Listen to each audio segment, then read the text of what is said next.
여러분 안녕하십니까? 오늘 1월 18일입니다. 아침 7시를 지금 가리키고 있습니다. 이 조선일보에는 말이죠. 오늘 그 전 대통령 비서실장 했던 노영민 2년 동안 비서실장을 했죠.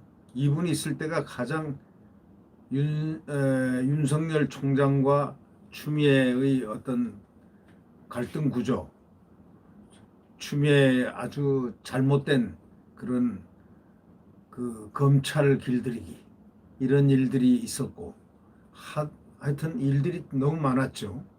또 지난 2년 동안 이 폭압적인 의회 밀어붙이기, 법안 찍어내기 이런 보복적 많은 일들이 있었습니다. 이 노영민 비서실장을 상기할 때는 아주 나쁜 일들이 많았다. 대한민국 헌법을 위반한 사례들이 너무 많았다. 이렇게 생각할 수가 있습니다. 지난 2년 문재인 대통령과 가장 많은 시간을 보낸 사람이기 때문에 그가 비서실장으로 있는 그동안에 얼마나 많은 나쁜 일들을 이 헌법에 대해서 나쁜 일들을 했겠습니까? 생각만 해도 끔찍합니다. 4월 총선에서 압승, 코로나 정치, 또 K 방역 정치, 거기다 나아가서 재난지원금 지원 등등 여러 가지가 이 정권에 유리하게 코로나가 작동이 되었다는 것, 이건 아이러니컬한 이야기입니다. 코로나하고 마스크 대란 기억나시죠? 부동산 대란, 조국 사태, 엄청난 그런 사태죠. 윤석열 죽이기, 남북관계 아주 쌍욕은 쌍욕대로 다 먹는 그러한 아주 불행한 남북관계 속에서도 북바라기를 하는 이 정권의 모습, 이런 걸 이렇게 보면서 이 노영민 대통령 비서실장이 과연 어떤 사람인가, 참으로 안 좋은 느낌을, 안 좋은 인상을 너무 많이 받은 국민들이 많습니다. 더더욱이 광화문 광장에서 얘기한 그 국민들의 애국심으로 모여있던 그 국민들 향해서 거기 집회 주최한 사람들 전부 다 살인자들이니 뭐니 그런 만행 같은 그런 망발도 하질 않았나. 하여튼 이 노영민이라는 사람은 아름답지 못하게 한국 사람들, 한국 국민들에게 각인돼 있다고 해도 과언이 아닙니다. 그가 비서실장으로 있던 지난 2년 더불어민주당 하는 행태를 한번 보십시오. 4월 총선 이후에 한번 한 행태들을 보십시오. 상임위원장 모조리 다 뺏어버리고, 그리고 그들이 원하는 대로 법안을 막 찍어내고, 심지어는 윤석열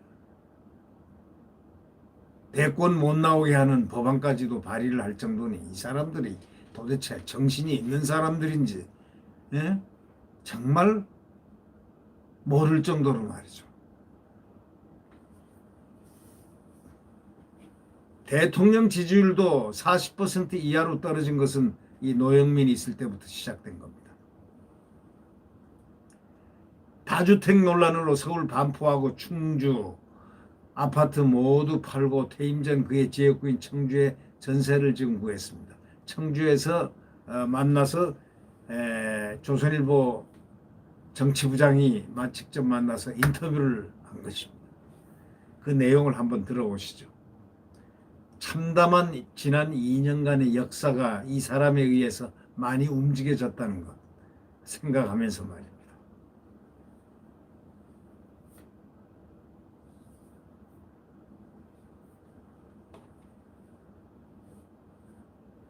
고향에 돌아와서 뭐하고 지냈냐 하고 물어보니까 완벽하게 휴식 중이랍니다. 그러면서 청와대에서 치아 문제가 생겼는데 퇴임 2주 만에 신기하게 치아가 제자리로 돌아왔다고 합니다. 참 도대체 무슨 얘기인지 제가 모를 정도니 뭐 제대로 보필 못한 책임을 자기가 언급을 했는데 그게 무슨 뜻이냐? 그러니까 비서실장이라는 자리는 이 많은 책임을 져야 하는 자리인데 하여튼 포괄적 책임을 말하는 그런 책임을 져야 하는 곳인데 자기가 잘 못했다, 못 모셨다라는 그런 얘기를 하고 있는 겁니다. 그건 의례적인 얘기죠. 네. 10대 성과 보고서를 대통령에게 보고서를 건네고 세계 표준이 된 K방역, 위기에 강한 경제, 총선 앞선 권력기관 개혁 등 10개 항목으로 이루어져 있습니다. 제가 보기에는요, 다 아닌 것 같습니다. K방역 실패했지 않습니까? 자, 위기에 강한 경제, 경제가 위기에 강한 것은 기업인들이죠.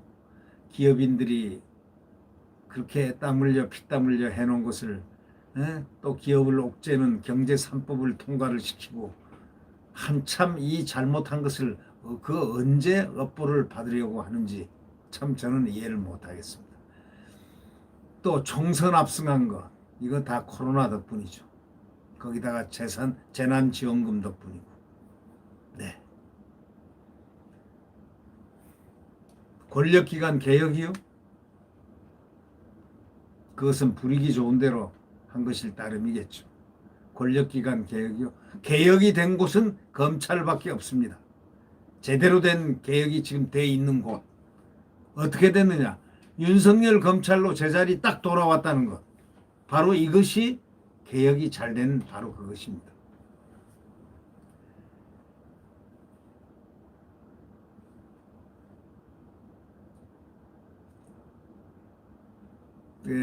이제 지나고 나니까 이런 얘기를 하네요. 연말에 한 번씩 우리가 이것을 잘했다고 보고를 하는데 잘못한 것은 야당과 언론에서 차고 넘칠 만큼 지적을 많이 하니까 우리는 성과 위주로 주로 보고한다는 거 양심 선언했네요. 성과 위주. 근데 성과가 자기들 눈에 보이는 성과고 말로 만들어내는 대통령 기분 좋으라고 만들어내는 성과도 꽤 있겠죠. 네. 결국 코로나 팬데믹인데 우리 경제와 방역에서 성공한 사실상 유일한 나라라고 합니다. 네. 경제와 방역에서 성공한 사실상 유일한 나라. 글쎄요. 네. 동의하는 사람들은 아마 정권의 지지자들이 동의를 할 거고 정권 지지자 아닌 분들이 과연 동의를 할까요? 네. 확진자 사망자 숫자는 OECD 국가 중에 호주와 뉴질랜드 빼고는 가장 잘했다고 합니다. 호주하고 뉴질랜드 빼고 가장 잘했다. 네. 그 성과를 한참 설명하고 또 북한 비핵화는 실패했다는 걸 자인을 했습니다. 비핵화에 실패했다. 그건 당연히 실패하죠. 걔네들은 비핵화할 의지가 없는 사람인데 비핵화 한 대한민국 지금 정권이 잘못된 거죠. 어떻게 비핵화 아니 김정은이가 어떻게 비핵화한다고 생각을 했습니까? 처음부터 그걸 비핵화한다고 생각했다는 건 그거는 착각이 아니라 알고 넘어가서 눈 감아준 거 아닌가? 에? 쇼 아닌가라는 그런 생각하는 사람들도 꽤나 있습니다. 에? 북한의 저자세했다는 평가와 달리 자주국방 토대 확립했다는 부분을 특히 강조합니다. 저자세 아니라 그럼 고자세했다는 말입니까? 그러니까 이 비서실장도 나가서도 이 정도 시각밖에 없으니까 제대로 이게 어떻게 나라가 굴러갔겠습니까? 역대 정권이 20년 걸리를 우리 정부가 다 했다고 또 그렇게 얘기합니다. 아니 20년 하지 말고 대한민국 건국 이래 70년 70년 걸릴 일을 우리 정부가 다 했다고 한번 자랑하시죠. 아니면 뭐 반만 년 역사 동안 할 걸 우리가 다 했다. 차라리 이렇게 하는 게 더 코믹하고 좋지 않습니까? 우리가 재래식 무기를 살 동안 북한은 핵무기를 고도화했다. 이렇게 얘기했습니다. 국방령의 비대칭이 더 커졌다. 이 국회의원 이렇게 질문했습니다. 노영민이가 아픈 말을 지금 아픈 생각을 하게끔 우리가 재래식 무기를 살 동안에 북한은 핵무기를 고도화했다. 국방령에 비대칭이 더 생겼다. 어떻게 생각하냐? 하고 딱 질문을 했습니다. 그러니까 뭐라고 그러냐면 안보 문제라 다 밝힐 수 없지만 우리는 비핵화라는 국제사회 룰을 지키면서 국방 능력을 제대로 키웠다. 핵무기의 유무로 단순 비교할 사안은 아니다. 우리 미사일이 북한보다 많다. 미사일 개수가 많다는 거겠죠. 네. 북한은 이번에 핵 탑재 미사일에다가 핵 탑재하는 그것을 다 했습니다. 네. 미북 정상회담, 남북 정상회담 다 했지만 결국 북한 비핵화 실패했지 않냐? 질문하니까 원점이 아니라 싱가포르 회담에서 다시 시작하면 된다 얘기합니다. 이건 착각은 자유죠. 싱가포르 회담이요? 싱가포르 회담은 트럼프가 가장 실패한 거라고 자인을 할 정도인데, 예? 싱가포르 합의, 예? 오죽하면 싱가포르에서 그것이 그럼 잘 됐으면 그게 잘 돼야 되는데 그게 안 됐지 않습니까? 트럼프는 마음을 열고 했지만 북한하고 이 정권하고 이 속내를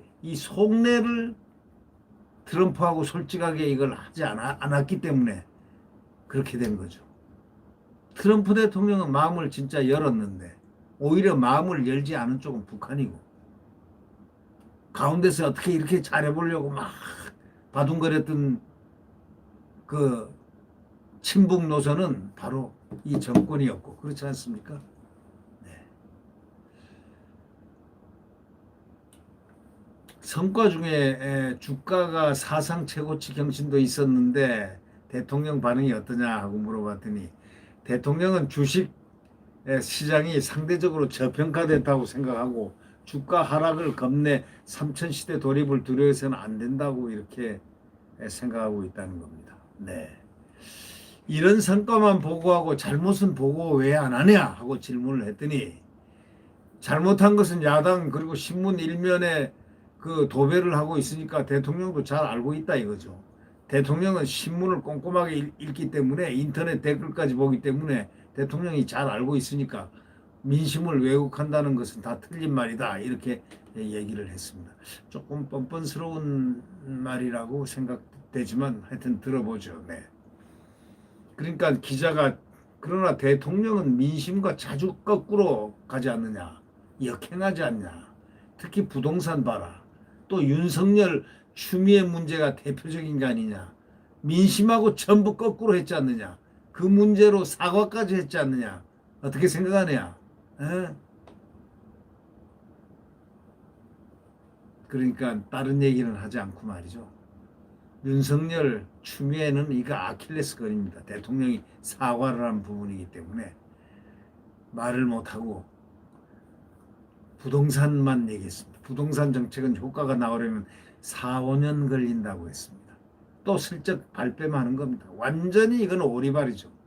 박근혜 정부 말기에 부동산 경기가 안 좋아 공급이 없었다.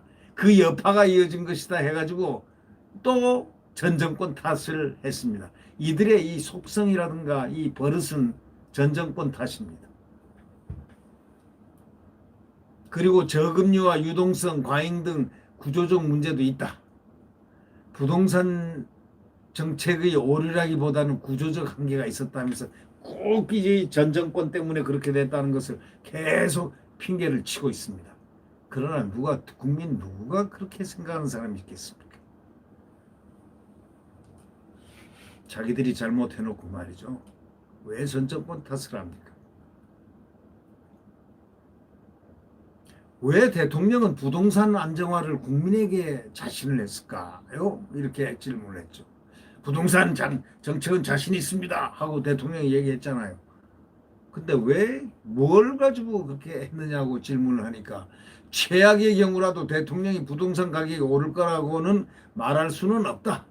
최악의 경우라도 대통령이 부동산 가격이 오를 거라고는 말할 수는 없다. 경제는 심리 아니냐. 부동산에 자신이 있다. 안정화되고 있다고 하는 대통령 말은 의지의 표현이었다. 이게 참 희한한 말을 했습니다. 아니 대통령의 말이 사실적이고 비전이어야 되지. 이것이 의지의 표현이라고 해서야 되겠습니까? 그러니까 비서실장이 이 정도 수준을 갖고 있으니 보필하는 최고 책임자가 이 정도 수준을 대통령 말은 의지의 표현이라고 하니 사실이 아니고 의지의 표현이란 도대체가 이해 못할 소리를 계속 늘어놓고 있습니다. 네.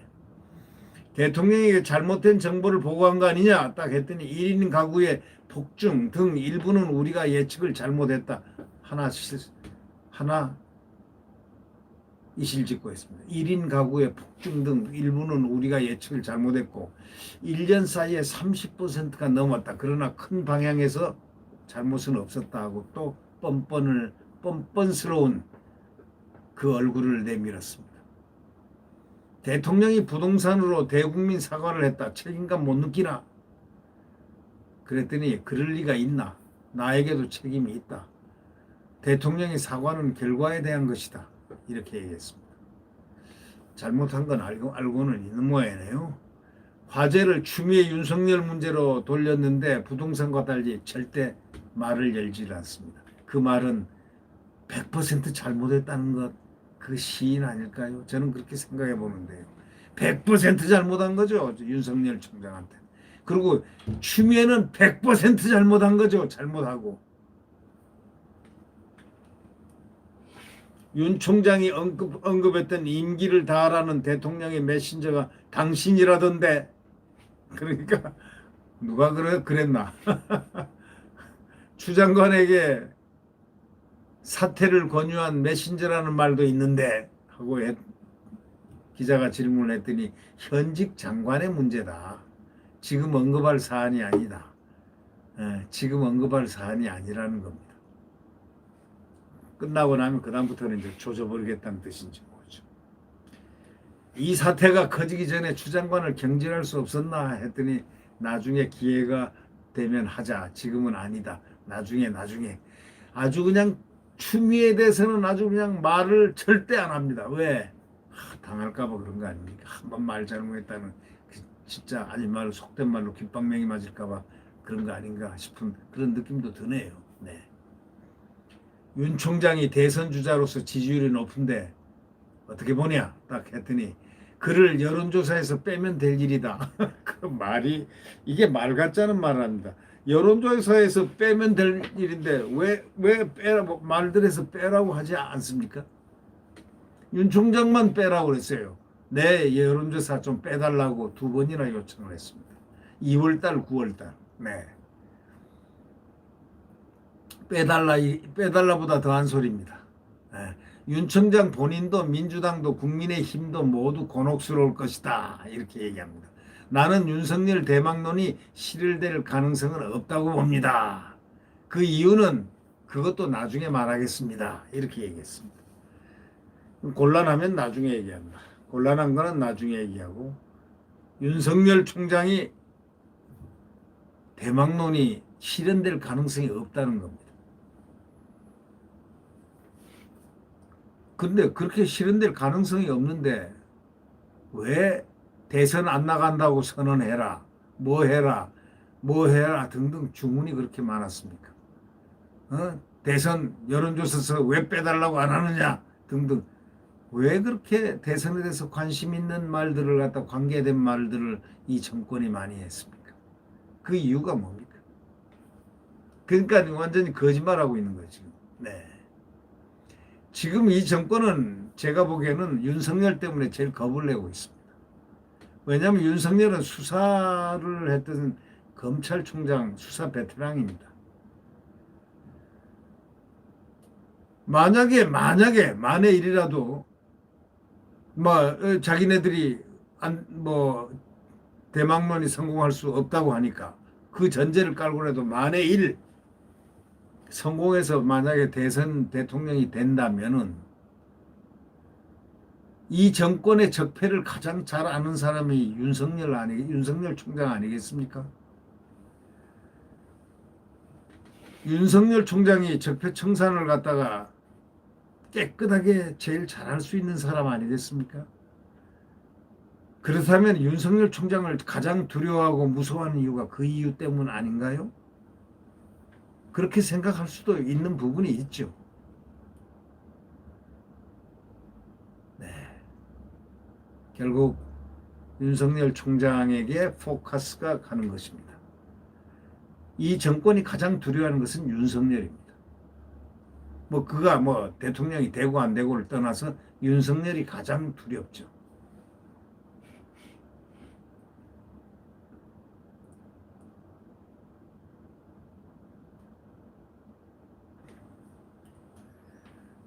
전직 대통령 사면에 대한 전망이 어떠냐 하니까 그건 대통령이 판단할 문제라고 했습니다. 이런 지점, 어려운 지점은 언급을 피합니다. 박근혜 대통령과 이명박 대통령은 사안이 다르다고 했습니다. 국민 여론도 다르고 국민들이 사면을 납득하려면 당사자들의 사과도 있어야 하는 것이 아닌가. 코로나도 있으니 형 집행정지 등을 먼저 하고 사면을 하는 2단계 방법도 있다. 뭐 이렇게 얘기하는 거 보니까 형 집행정지를 시키고 사면을 할 가능성이 매우 높은 것 같습니다. 아마 사면을 이번에 대통령 오늘 제가 생각할 때는 말이죠. 이 기자들 기자회견 한다고 그랬는데 오늘 기자회견 온라인 기자회견 한다고 했지 않습니까? 그런데 사면은 안 할 것 같습니다. 그리고 사면에 무슨 사과란 조건을 붙입니까? 세상에 그런 멍청한 사면이 어디 있습니까? 과거에 그 사면 받으면서 대통령이 잘못했다고 하면 조건부로 사면해 주겠다 하는 사면을 받은 대통령이 어디 있습니까? 여기서 말도 안 되는 조건을 걸고 뭐 잘못한 사과가 있어야 한다 뭐 이런 엉터리 같은 얘기를 이런 인식을 갖고 있는 사람이 2년 동안 비서실장을 했으니 이게 나라가 제대로 굴러갔겠습니까? 이낙연 대표는 대통령과 사면을 사전에 논의했나 하고 질문하니까 사면이 두 분 사이에 거론은 안 됐다고 한다. 이견? 그건 잘 모르겠다. 대통령은 직전 대통령 그리고 여성 대통령이 4년이나 옥고를 치른 것에 부담을 느끼고 있다. 부담 느끼죠. 무척 부담을 느껴야 됩니다. 그거는 보통 부담 정도가 아니죠. 그 업보라는 걸 알아야 됩니다. 업보. 업보가 업보를 낳고 있다라는 바로 그런 얘기인가요? 대통령은 직전 대통령 그리고 여성 대통령이 4년이나 옥고를 치른 것에 부담을 느끼고 있다. 아니 부담을 느끼면서 왜 집어넣어 놨습니까? 왜 감옥에 넣어 놨습니까? 부담 정도가 아니죠, 이거는. 이거는 이 세상 자유민주 국가에서 있을 수 없는 행위를 한 겁니다. 아니, 탄핵시키면 거기서 끝을 내야지. 거기다가 옥고까지 치르게 해야죠. 그것도 4년간을 갖다가. 이게 말 됩니까? 대통령 집무실에 설치한 일자리 상황판 지금도 있습니까? 했더니 잘 있고 매일 보신다. 벽면 모니터에도 딱 있다. 대통령 관심이 제일 크다. 일자리 만드는 기업이라면 대통령이 일부 참모들 반대에도 여러 번 방문해 격려했다. 뭐 이렇게 얘기를 합니다. 아니 참모들이 기업을 대통령이 방문하는데 반대했다는 것 자체가 그 웃기는 참모들이 수두룩하다는 얘기인데요. 아니 대통령이 관심이 크면은 이 기업 저 기업 대통령의 의지에 따라서 가는 것이지 네? 참모들이 반대를 해요.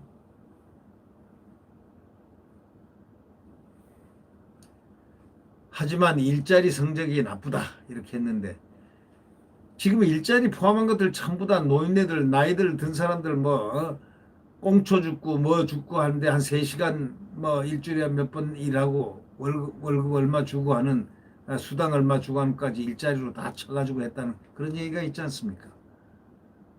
공무원 자리 늘리고 공무원 일자리 엄청나게 늘리고 정규직 비정규직을 정규직으로 일방적으로 인천공항 확 하는 통에 그냥 기업들을 완전히 그냥 못 살게 되고 뭐 등등 하여튼 즉흥적 환상곡을 쳤죠 그냥.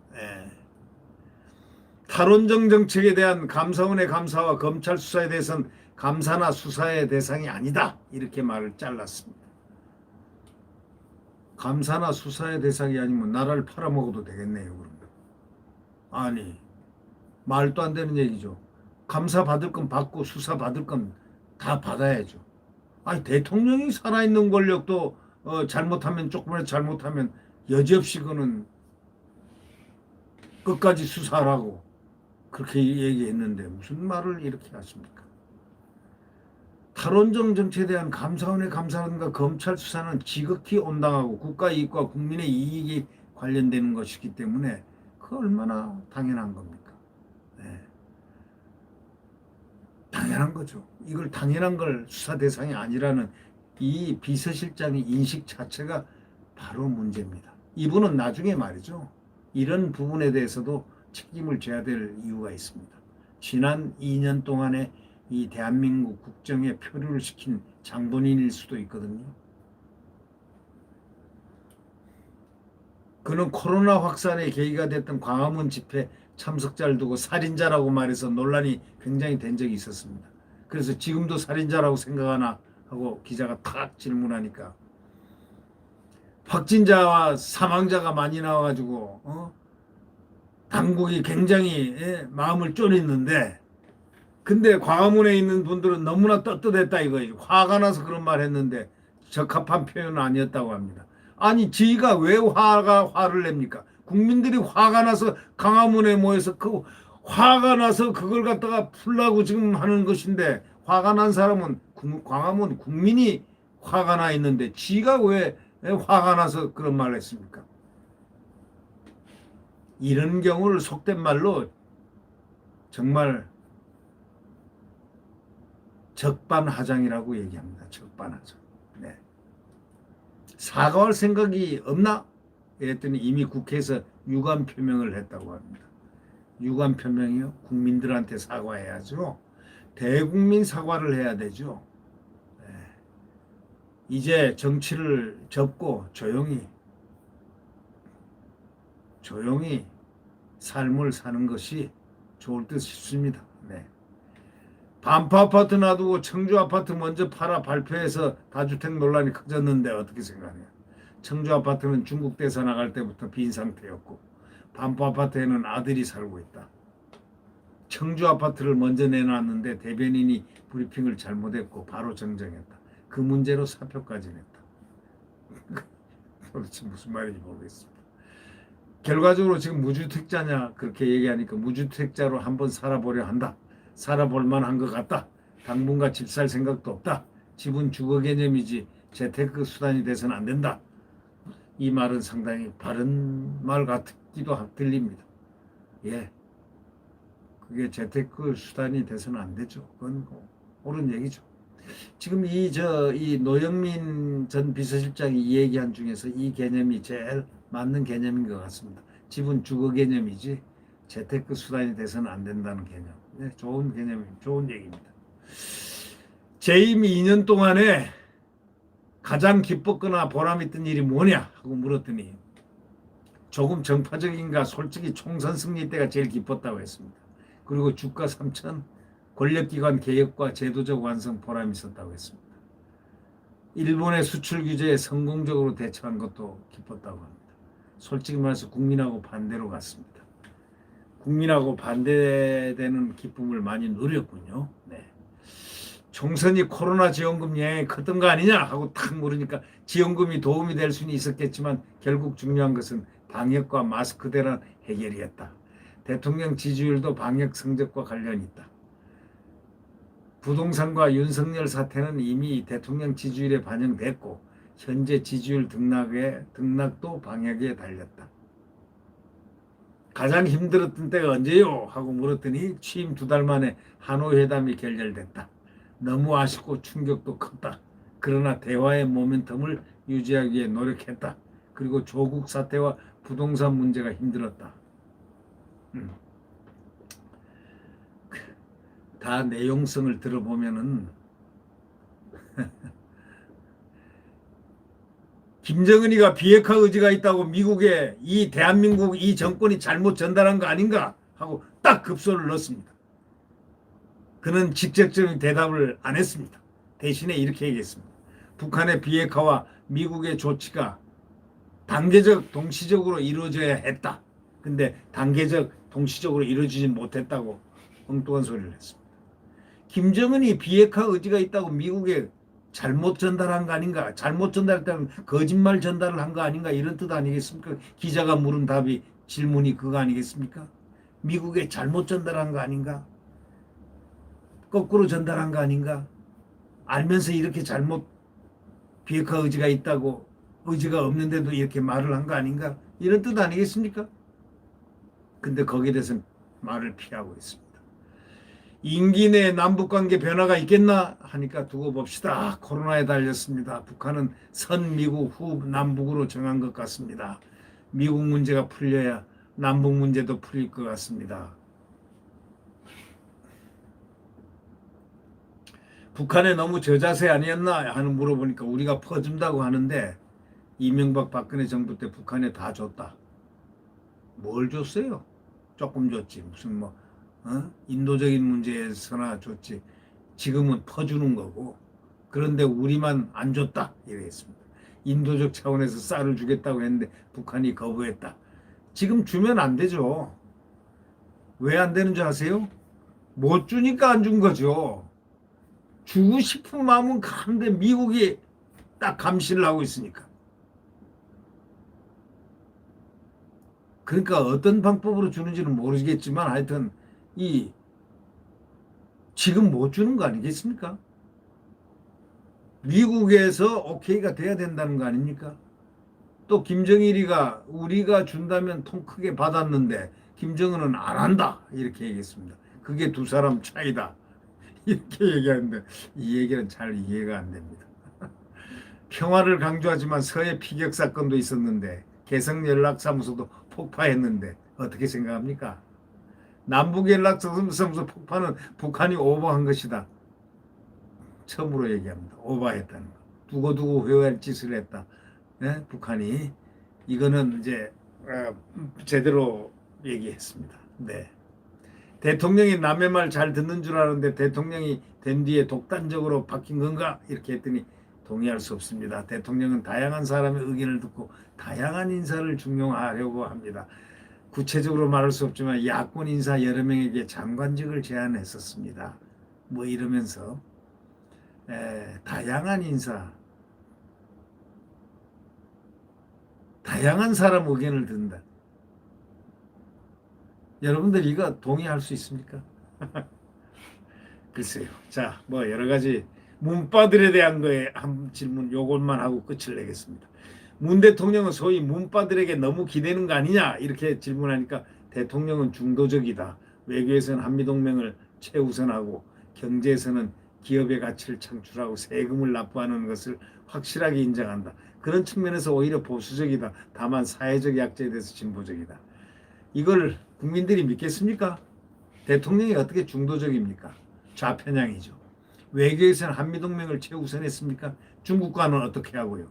경제에서는 기업의 가치를 창출했습니까? 기업을 옥죄는 법을 왜 만들었습니까?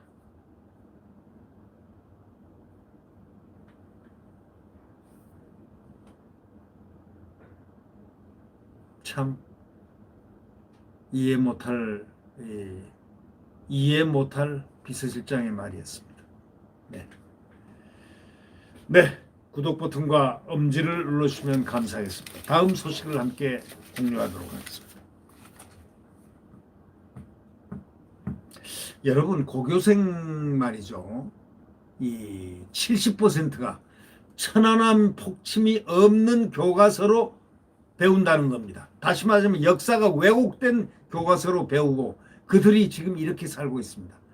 대통령 이 정권에 대한 칭송하는 것만 잔뜩 있겠죠. 친북 정권이니까 친북, 북한에 대한 것만 잔뜩, 김정은에 대해서만 잔뜩 있겠죠. 좋은 점들. 이런 걸 막 올려놨겠죠. 천안함 폭침은 세월호 사건보다 더 가슴 아픈 이야기라고 차라리 그렇게 생각할 수 있어야 되는 겁니다. 왜? 세월호 사건이나 천안함 폭침이나 그게 장병들 20세 전후 장병들이 물에 북한의 어뢰에 맞아가지고 수중에서 참살당한 49용사, 순직한 용사. 자, 여기는 나라를 지키다가 이렇게 순국했지 않습니까? 아니, 이 거대한 애국심의 이 표상이고 또 북한의 만행의 이 그것을 알아야 하는 이 천안함 폭침을 왜 교과서에 안 실었단 말입니까? 이게 말이 됩니까? 천안함 폭침 11주기를 일주일 앞둔 19일 경기도 평택 해군 2함대 사령부 안보공원에서 인근 지역 군장교들이 파괴된 천안함 선체를 바라보고 있는 그런 사진들이 쭉 나오잖아요. 그런데 전국 고교에서 10곳 가운데 7곳이 북한의 천안함 폭침 관련 서술을 아예 빼버리거나 폭침 대신 침몰이라든가 사건으로 이렇게 오도해가지고 서술에서 도발 주체를 북한으로 명시하지 않는 그런 한국사 교과서로 수업을 한 것으로 확인됐습니다. 그러니까 전국 고교의 86%에서는 우리나라는 정부 수립, 북한은 조선인민민주주의 공화국 수립으로 쓴 교과서로 가르치고 있습니다. 완전히 역사 왜곡이고 완전히 이거는 웃기는 나라의 교육이죠. 자기 나라 역사를 거짓말로 가르치고 있어요. 우리나라 왜 정부 수립입니까? 대한민국 건국이죠. 이승만 대통령이. 이런 식으로 말이죠. 역사까지 완전히 재단을 했으니까 다음 정권에서는 반드시 뒤엎어버려야 됩니다. 이 역사를. 만약에 이 역사를 잘못 왜곡한 사람들을 전부 발본색원해내서 사법적인 심판대에 올려야 됩니다. 왜? 역사는 건드리는 게 아닙니다. 역사는 도도히 흐르는 것이기 때문에 왜곡시킨다 하여 그것이 왜곡되어지는 게 아닙니다.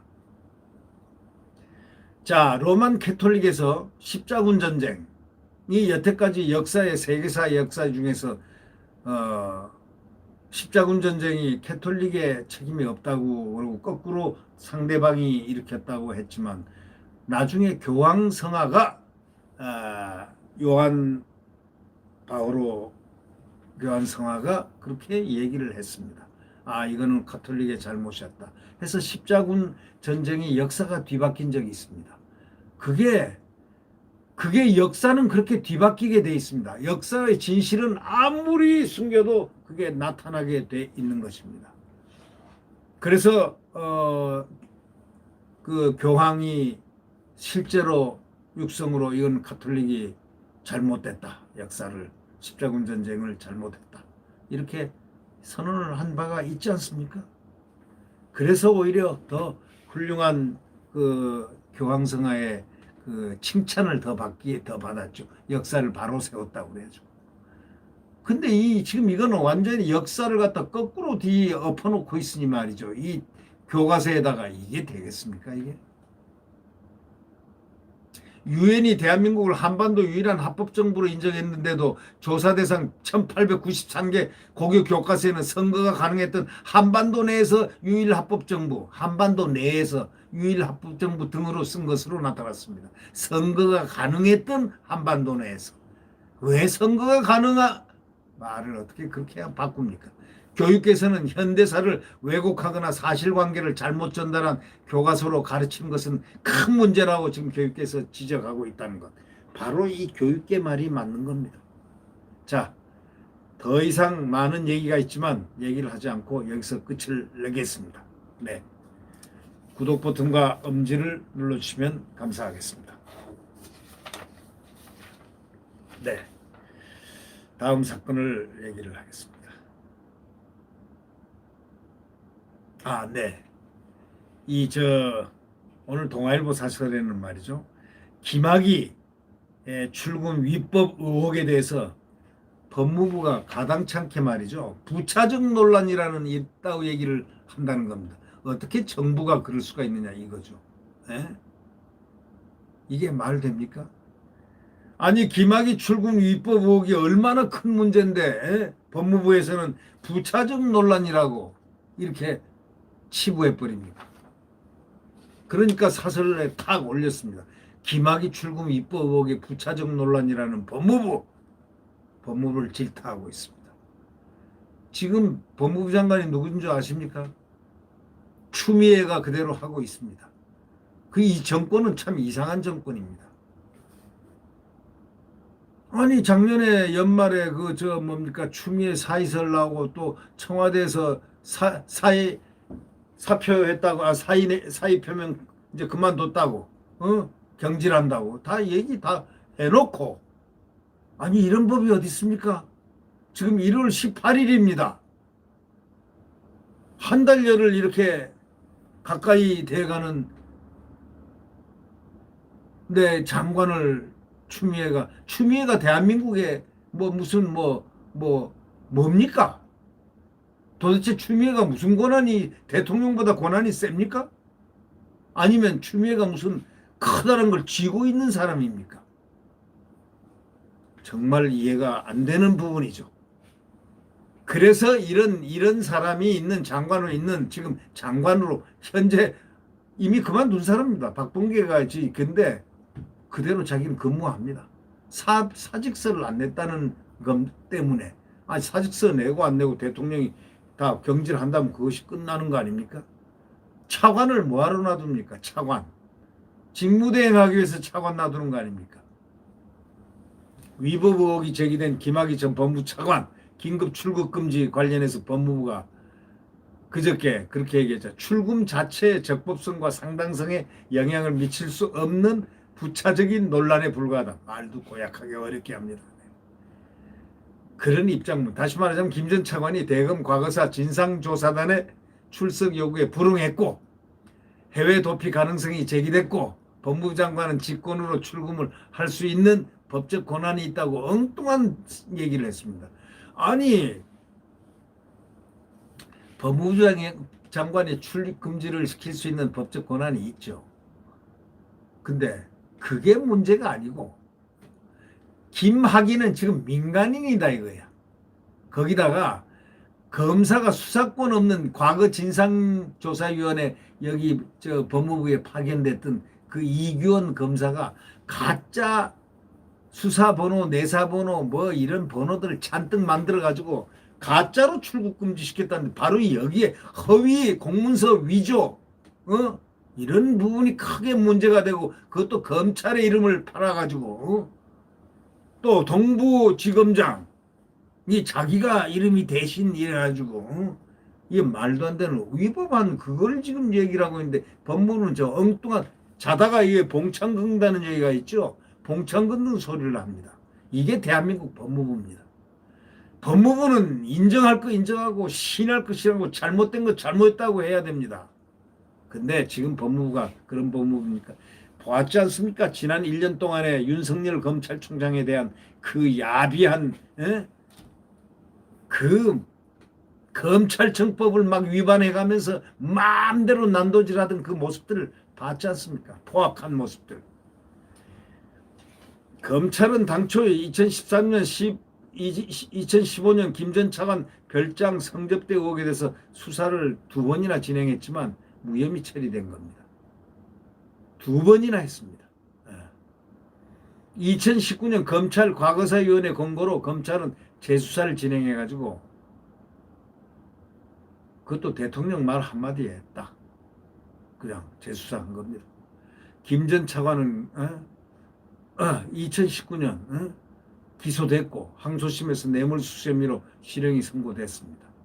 엉뚱한 별건이 튀어나와가지고 한 거죠. 공소시효가 지나가지고 성접대 부분은 처벌받지 않았지만 마치 성접대 부분은 처벌받지 않았지만이지 아니고 없었다 이거야. 무혐의했다는 걸 나타내줘야지. 법원은 성접대 동영상에 나온 인물은 김 전 차관이 맞는다고 판단을 했지만 그것이 사실 어떤지는 모르죠. 긴급 출금이 이뤄진 2019년 3월 23일 김 전 차관이 해외로 출국했다면 이후 수사와 재판에 큰 차질이 불가피했다는 점에서 출금의 필요성 자체를 부정하기는 어렵다고 사설자는 얘기는 합니다만은 그러나 출금이 필요하다고 하면 절차를 제대로 해야죠. 절차가 오히려 법 절차가 중요한 거 아니야. 법 절차가 없으면 법이 없는 겁니다. 그건. 절차 무시하면 그건 법이 없는 겁니다. 절차적 정의는 부차적인 것이 아니라 법치주의 핵심 가치인데 그 핵심 가치를 부차적인 것이라고 하니 이 법무부가 제대로 법무부냐 이거죠.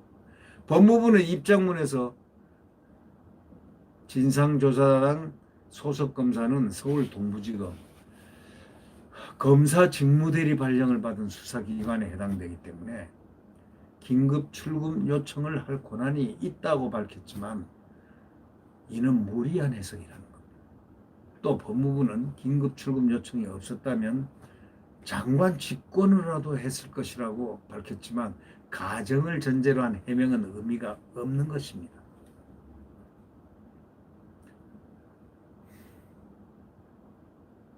법무부 관계자도 수사 대상이 될 수 있는 사안에 대해서 법무부가 문제없다고 공식 입장 밝힌 건 가이드라인 아닙니까? 부적절하죠. 더욱이 추미애 법무장관은 법무부 입장문과 별도로 SNS에다 뭘 넣냐. 검찰 수사에 대해서 누구를 표적 삼는 것인지 그 저희가 짐작된다. 이렇게 얘기했습니다. 아마 애완견 검사들이 모조리 다 여기 연루됐기 때문에 그 애완견 검사들을 조사할 것 생각하니까 약간 겁이 좀 났는 것 같습니다. 지금은 검찰 수사 지켜보면서 결과를 기다려보자. 뭐 이런 식으로 얘기를 했다는데 추미애라고 그러면 말하기도 싫습니다. 저는. 네. 네. 구독 버튼과 엄지를 눌러주시면 감사하겠습니다.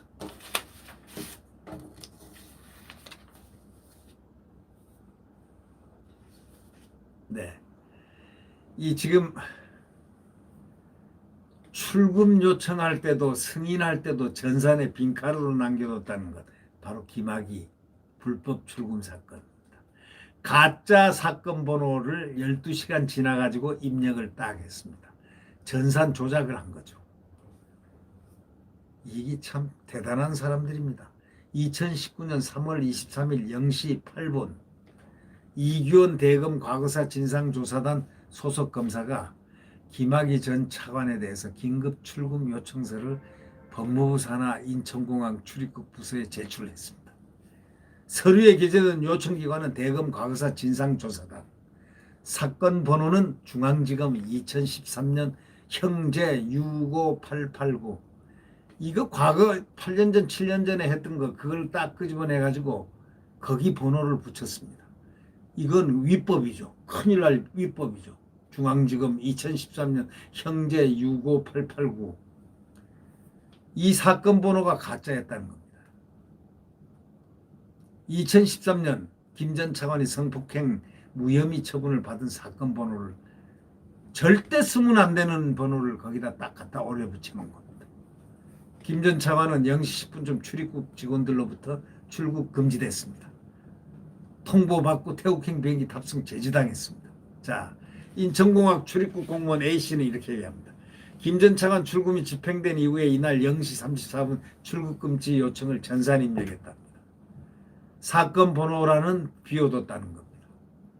출금 요청 기관 진상조사단하고 사건 번호 생성기관 서울중앙지검이 달랐기 때문에 아니 출금 요청은 진상조사단이 하고 사건 번호는 서울지검으로 돼 있고 하니까 이상한 거 아닙니까? 0시 39분 출입국 직원들의 카카오톡 단체 대화에는 양식도 관인도 좀 어떡하죠? 라는 것이 딱 등장합니다. 이게 문제가 있는데요? 이런 얘기죠. 사건 번호에도 문제가 있었을 뿐만 아니라 출금 요청서에도 반드시 찍혀야 할 법무부, 수사기관, 기관장의 관인이 안 찍혔다는 겁니다. 그러니까 여기 전사를 입력하는 사람들이 기가 막힐 거 아닙니까? 아유, 이거 잘못했던 자기 목이 몇 개 날아갈 판 아니겠습니까? 잘못하면. 그 후에 이 검사가 오전 2시, 새벽 2시 22분 법무부 출입국 심사과 공무원 B씨에게 긴급 출금 승인 요청서를 전달을 했습니다. 이 긴급 출금한 것을 법무부 장관에게 사후 승인받기 위한 행정서류입니다. 서류에 적힌 요청기관은 대검 진상조사단에서 또 바뀌었습니다. 서울 동부지검장 한찬식 자기 이름을 딱 썼습니다. 왜냐하면 동부지검이 거절을 했거든요. 그런데 한찬식 지검장 관인이 없는 겁니다. 사건 번호는 여전히 서울중앙지검 번호입니다. B 씨는 그래서 오전 3시 37분 승인 요청서 내용을 전사에 입력하면서 요청 기관은 대검 진상조사단으로 입력했지만 사건 번호는 공란으로 남겨뒀습니다. B 씨도 요청 기관과 사건 번호 생성기관이 다른 것을 이상하게 봤기 때문입니다. 벌써 공무원들 딱 보니까 이 전산 공무원도 이상하다 이겁니다. 이 검사는 오전 7시 1분 사건 번호를 동부지검 2019년 내사번호 또 1호로 바꿔가지고 적은 승인 요청서를 다시 B 씨에게 전달했습니다. 존재하지 않은 가짜 번호입니다. 이성윤 당시 대검 반부패 강력부장이 동부지검 고위관계자에게 동부지검 번호를 붙인 사실을 통보하고 무마 좀 해달라고 부탁하는 취지로 전화한 것도 바로 이 무렵이었다는 것입니다.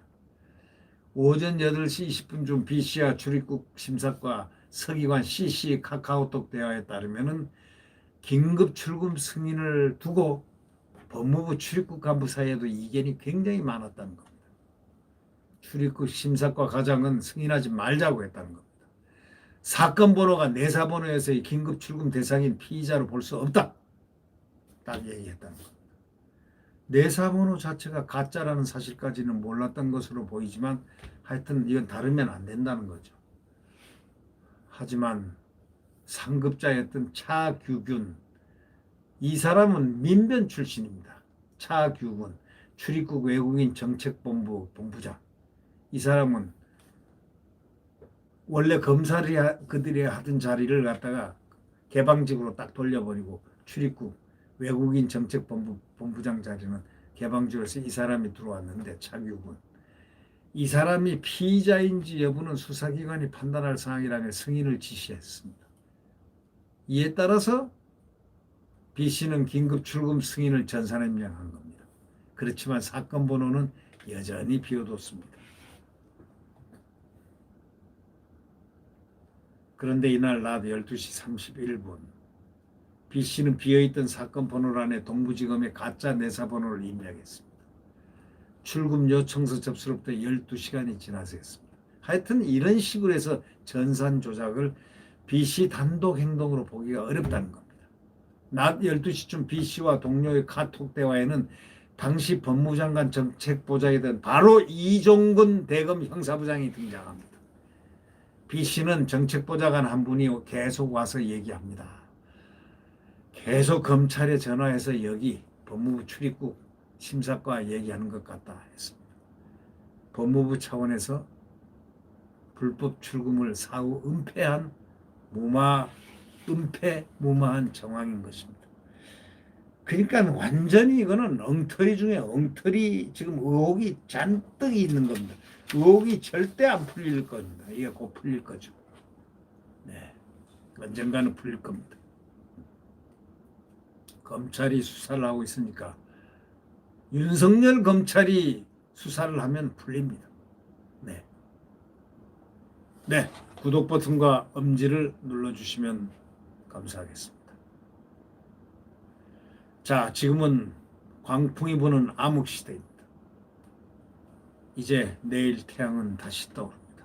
그 태양은 대한민국 자유민주주의와 시장경제가 활성되는 소위 자유 대한민국 헌법입니다.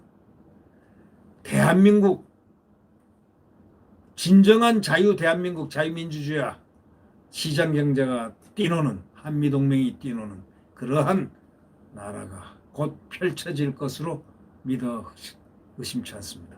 내일 태양은 다시 떠오릅니다. 안녕히 계십시오.